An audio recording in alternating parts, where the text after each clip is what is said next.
you're alternately kind of blamed for all of the wrongs of Silicon Valley and kind of given credit for some of the birth of these ideas, and especially with the Well, which is a story that I think you get to and you were part of. And I think I'd love for you to tell a little bit about what you thought of the Well as it started, and I'd love to hear what Stewart got out of that. The Well is the arc of the Well is an interesting story, and Stewart's his creation of the Well and his exit from the Well was interesting to me as well. But I was one of these technology writers at that point.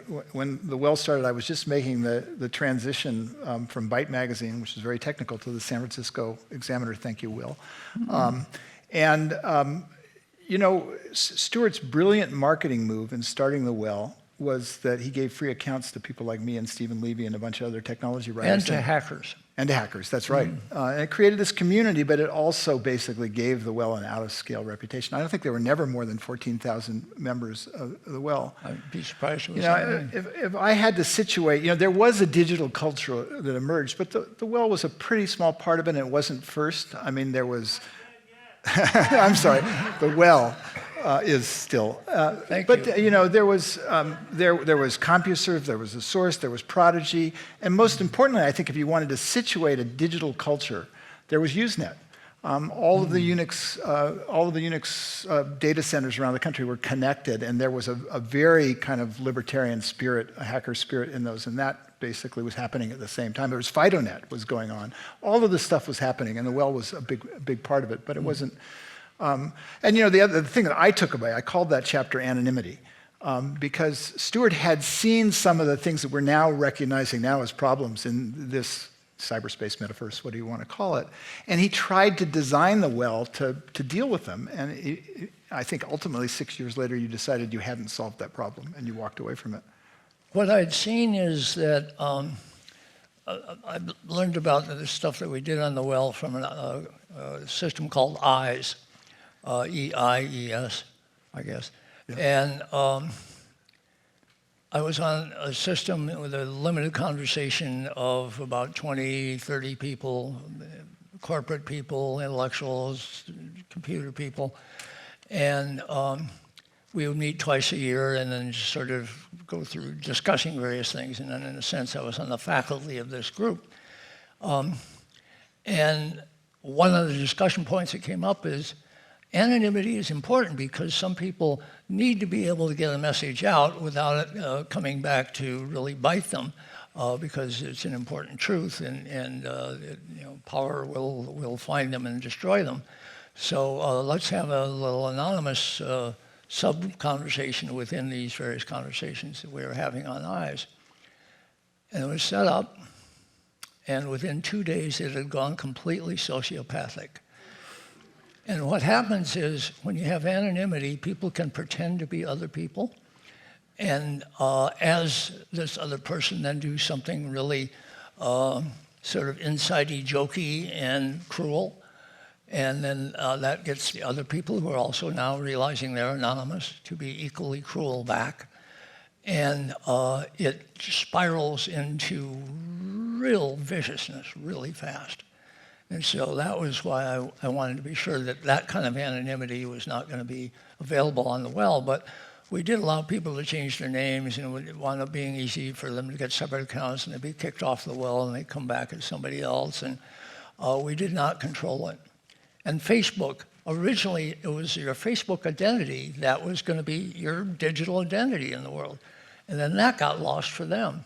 And you can see the downstream. So I think still that you own your own words, you're responsible for your own words.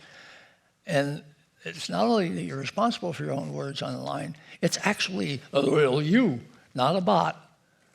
Not somebody else pretending to be you, it's actually you. And it's the true names thing that Werner Winger wrote about. I think we're going to need to have that, or at least a channel where that is always really a lot reliable. Yeah. Yeah, and it's pretty much a microcosm of exactly what we're living through now at a macro scale. And so I thought it's interesting how early that lesson was learned, yet not really, not actually learned. Yeah. The cyberpunk science fiction writers laid this all out for us in the 1980s. What didn't we get about what they were writing?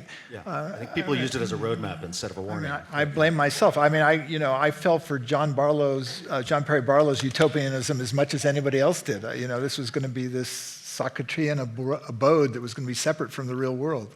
Well, there was a lot of people standing behind John kind of rolling their eyes. He would spin that out. But I think, and that's worth touching on too. I mean, there's the time. I mean, even the time as long I was getting started in the mid '90s, where, there was the techno-optimism was very much part of the your scene and the Long Now founding, and then as that optimism has certainly faded, in some cases turned to absolute terror. How do you feel in your kind of birth of this movement, and then where it's gone, and that?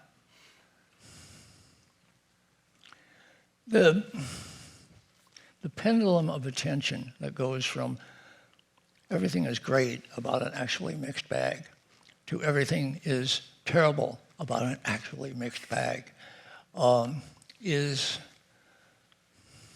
I don't know, I guess one of the ways that people catch on, learn that it actually is a mixed bag, because you have to oscillate. But it's a mixed bag from the go, and it's a mixed bag every step of the way. You could say, oh gosh, Facebook is so evil because they did this, that, and the other thing. Facebook is an absolute blessing for most people most of the time. And that reality hasn't changed. There have some issues that are still being sorted out, and they're quite consequential issues, affect presidential elections and things like that. But they do get sorted out, and I suppose the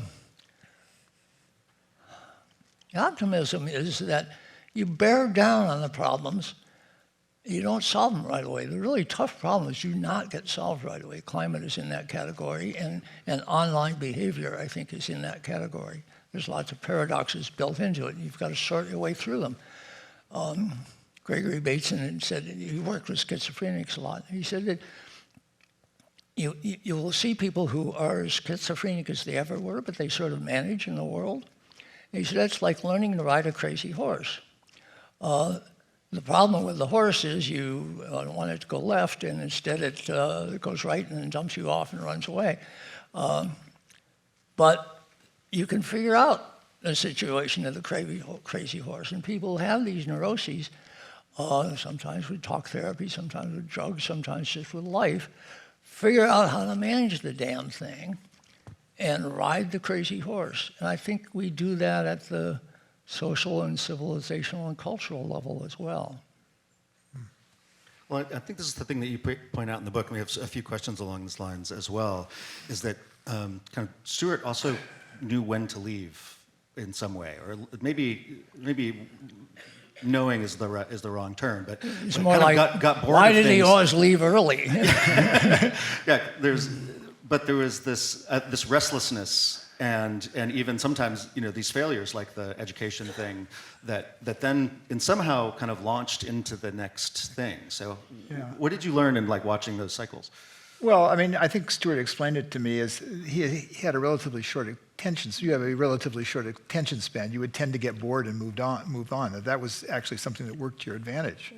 Yeah, and the 5-year thing that we talked about, it's sort of a project that is going somewhere. It takes about 5 years to mature. And if you have a sort of a 5-year attention span, which I guess I did, one point I wrote, when you can do the thing you're doing in your sleep, wake up, go somewhere else. And things would get to that point where you sort of can see what's coming, and oh yeah, here's coming around again. And if invention is what turns you on,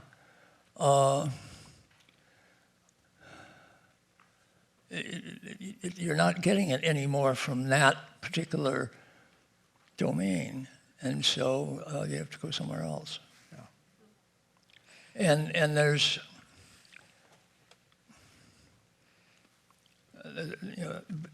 back when we had gears and gear shifts, you had to go through neutral between gears. That's kind of true. And so there's a period, Bob Fuller would say that, you know, you're somebody and then you're nobody. And that, you know, when you called that chapter anonymity, I thought you were referring to sort of a period when I was nobody. And it's important, I think, that, and Fuller really pointed this out, if you get addicted to being somebody, you will become a caricature of yourself because you'll be, you know, picking up on what people think you're famous for. And in order to escape from that, you have to give up on being somebody and be nobody a while. But nobody is a fantastic place to be. It's like the art student who's just out of school and doesn't have a job. They're open to the world. And that's maybe the stay hungry, stay foolish thing, is to relish being a nobody.